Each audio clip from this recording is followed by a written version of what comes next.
first taste again. Want great coffee? Get serious.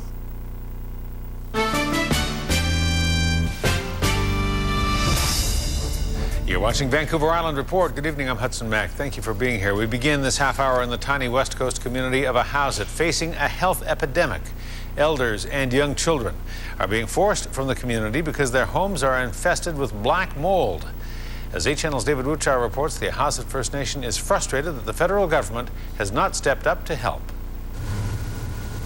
Ahousaht is a tight-knit First Nations community on Vargas Island north of Tofino, but the fabric of the village is in tatters as many community members are being forced out from the effects of black mold.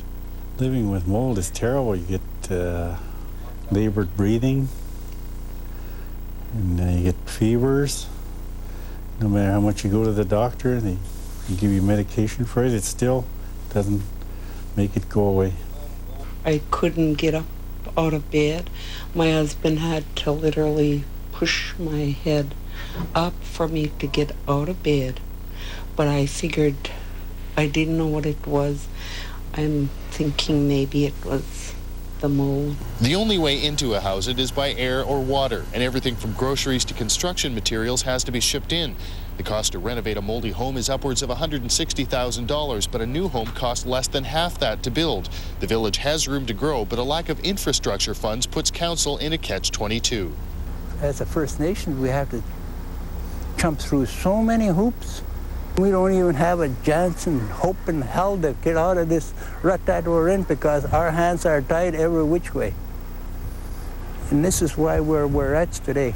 At this point, INAC is offering $29,000 as a subsidy per unit. I've been into a number of the homes in the community, and it just breaks my heart to see what they're living in and to know that, I can't do anything about it.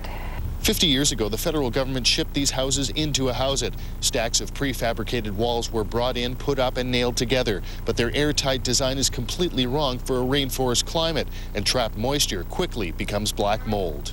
Probably 90% of our homes are condemned that we live in today in our community because I've worked on many of our homes here twice now. Our homes are all built wrong, basically, because they were sent to us in walls. And all we did was put them together, and we're still living in them 70 years later. So that speaks for itself. The health effects are devastating. Unable to enjoy the clean coastal air, children and elders are racked with respiratory illnesses. I can't tell you how huge an issue it is. There's so many children with bad skin problems, asthma, the slightest cold, and they're in respiratory distress, having to come down emergently to hospital to be treated. Our young people are suffering through health problems. Our elders are suffering, and it's becoming a large crisis for Ahousaht, these unhealthy homes. Indian and Northern Affairs Canada did not return our calls. Ahousaht leaders say they've lost faith in government promises, and mold-infested homes need to become a priority before their ancient village becomes a ghost town. In Ahousaht, David Wuchar, HNL News. HNL News has learned that workers at the Catalyst Papers Elk Falls mill in Camp